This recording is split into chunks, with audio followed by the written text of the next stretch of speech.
Olá, muita paz a todos, que Jesus possa estar presente em nossos corações. Nós falaremos hoje sobre o homem de bem, o capítulo do Evangelho segundo o Espiritismo, por Allan Kardec, capítulo 17, Sede perfeitos. É o item 3, o homem de bem. Muitas questões às vezes surgem com relação ao que podemos fazer para melhorar, o que devemos fazer para seguir os ensinamentos de Jesus, dos espíritos superiores, qual seria o comportamento ideal para que pudéssemos estar no caminho correto, no caminho da verdade, conforme os ensinamentos de Jesus. E aqui nesse item do Evangelho, o homem de bem, eles nos trazem, os Espíritos nos trazem o roteiro daquilo que temos que fazer, nos esforçar para fazer, para praticar, e para nos tornarmos o homem de bem, espíritos melhores, mais obedientes, mais disciplinados, seguindo as leis de Deus.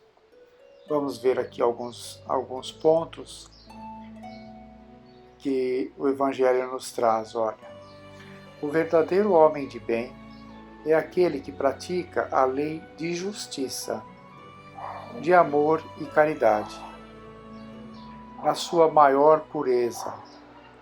Se interroga a sua consciência sobre os próprios atos, pergunta se não violou essa lei, se não cometeu o mal, se fez todo o bem que podia, se não deixou escapar voluntariamente uma ocasião de ser útil, se ninguém tem do que se queixar dele. Enfim, se fez aos outros tudo aquilo que queria que os outros fizessem por ele. Tem fé em Deus, na sua bondade, na sua justiça e na sua sabedoria. Sabe que nada acontece sem a sua permissão e submete-se em todas as coisas à sua vontade. Tem fé no futuro e por isso coloca os bens espirituais acima dos bens temporais. Sabe que todas as vicissitudes da vida, todas as dores, todas as decepções são provas ou expiações e as aceita sem murmurar. O homem possuído pelo sentimento de caridade e de amor ao próximo faz o bem pelo bem, sem esperar recompensa, paga o mal com o bem, toma a defesa do fraco contra o forte e sacrifica sempre o seu interesse à justiça. Encontra sua satisfação nos benefícios que distribui, nos serviços que presta, nas venturas que promove, nas lágrimas que faz secar, nas consolações que leva aos aflitos. Seu primeiro impulso é o de pensar nos outros, antes que em si mesmo, de tratar dos interesses dos outros, antes que dos seus. O egoísmo, ao contrário, calcula os proveitos e as perdas de cada ação generosa. É bom, humano e benevolente para com todos, sem distinção de raças nem de crenças, porque vê todos os homens como irmãos. Respeita nos outros todas as convicções sinceras e não lança o anátema aos que não pensam como ele. Em todas as circunstâncias, a caridade é o seu guia. Considera que aquele que prejudica os outros com palavras maldosas, que fere a suscetibilidade alheia com o seu orgulho e o seu desdém, que não recua à ideia de causar um sofrimento, Uma contrariedade, ainda que ligeira, quando a pode evitar, falta ao dever do amor ao próximo e não merece a clemência do Senhor. Não tem ódio nem rancor, nem desejos de vingança. A exemplo de Jesus, perdoa e esquece as ofensas. E não se lembra senão dos benefícios, porque sabe que será perdoado conforme houver perdoado. É indulgente para as fraquezas alheias, porque sabe que ele mesmo tem necessidade de indulgência. E se lembra dessas palavras do Cristo: aquele que está sem pecado, atire a primeira pedra. Não se compraz em procurar os defeitos dos outros, nem o pô-los em evidência. Se a necessidade o obriga a isso, procura sempre o bem que pode atenuar o mal. Estuda as suas próprias imperfeições e trabalha sem cessar em combatê-las. Todos os seus esforços tendem a permitir-lhe dizer amanhã que traz em si alguma coisa melhor do que na véspera. Não tenta fazer valer nem o seu espírito, nem os seus talentos às expensas dos outros. Pelo contrário, aproveita todas as ocasiões para fazer ressaltar as vantagens dos outros. Não se envaidece em nada com a sua sorte, nem com os seus predicados pessoais, porque sabe que tudo quanto lhe foi dado pode lhe ser retirado. Usa, mas não abusa dos bens que lhe são concedidos, porque sabe tratar-se de um depósito do qual deverá prestar contas, e que o emprego mais prejudicial para si mesmo, que poderá lhes dar, é pô-los ao serviço da satisfação de suas paixões. Se nas relações sociais alguns homens se encontram na sua dependência, trata-os com bondade e benevolência, porque são os seus iguais perante Deus. Usa sua autoridade para erguer-lhes a moral. Usa sua autoridade para erguer-lhes o moral, e não para os esmagar com seu orgulho, e evita tudo quanto poderia tornar mais penosa a sua posição subalterna. Subordinado, por sua vez, compreende os deveres da sua posição e tem o escrúpulo de procurar cumpri-los conscienciosamente. O homem de bem, enfim, respeita nos seus semelhantes todos os direitos que lhes são assegurados pelas leis da natureza, como desejaria que os seus fossem respeitados. Esta não é a relação completa das qualidades que distinguem o homem de bem, mas quem quer que se esforce para possuí-las, estará no caminho que conduz às demais. Olha só, que lindo esse roteiro. Ele traz aqui, nesse capítulo, sede perfeitos, porque Jesus afirmou que poderíamos ser igual a Ele um dia.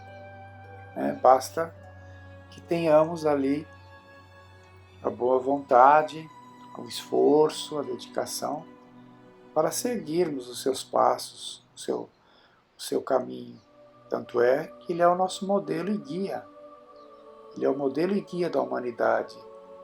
Então, ele afirma que é possível um dia chegarmos à mesma condição, ou próximo a Ele. Temos que nos esforçar para isso. E aqui está um guia, não para nos desanimar, porque muitas vezes, quando lemos esses itens, esses quase 20 itens mais ou menos aqui que ele traz, e que ele diz no final que não são todos ainda, mas quando lemos, começamos a refletir sobre a nossa situação, ao nosso ponto, onde estamos. E isso é necessário fazermos essa avaliação, onde estamos enquadrados em todos esses itens aqui? Será que já começamos a entender? Será que, se tivermos melhor, já conseguimos praticar alguns deles? Já conseguimos olhar de uma forma diferente para o nosso próximo, para nós mesmos até, a nossa vida, o nosso egoísmo, o nosso orgulho, nosso apego material, né? Nosso trabalho em relação ao próximo, da caridade, do amor, do entendimento, da indulgência, do respeito à condição de cada um, do entendimento que cada um está num nível evolutivo e ainda tem dificuldades como nós temos. Tudo isso ele diz aqui nesses itens, né? Que é a prática da justiça de Deus, do amor, da caridade, do respeito, da fé em Deus, da prática ali da reforma íntima. E todos esses itens estão inseridos aqui.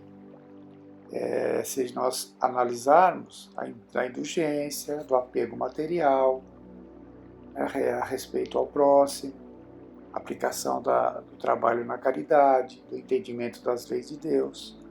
Todos esses itens são para que tenhamos um caminho claro em nossa mente, em nosso coração, com relação ao futuro, com relação ao nosso progresso espiritual, a nossa eternidade como espíritos, tudo isso. Vejam que em uma página e meia ele traz aqui um roteiro que será útil para nós durante várias encarnações. Claro que eles sabem que nós não conseguiremos praticar tudo isso numa encarnação só, né? Por isso que temos a lei da reencarnação, que aprendemos também dentro da doutrina, para que possamos gradativamente adquirir essas condições que eles estão aqui e levar ao mundo, né, a mudança da Terra para um patamar melhor, para um mundo de regeneração, de regeneração que está a caminho, mas também temos que passar por essa transformação. Individualmente, cada um de nós faremos parte dessa transformação, aplicando esses itens em nós, principalmente, né, dando exemplo para aqueles que convivem conosco, para aqueles que nos observam, tanto encarnados como desencarnados, para que vejam que estamos nos esforçando para melhorar, para progredir. Então, esses itens do homem de bem são itens que devemos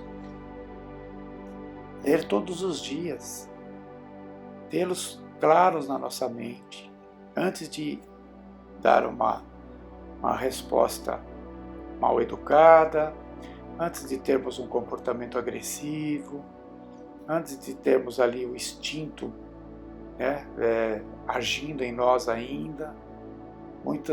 Temos que ter esses freios, que sirva como freios nas nossas impulsividades do dia a dia ainda, para que possamos refletir, analisar e dar ali a resposta diferente, termos um comportamento diferente daquele que teríamos sem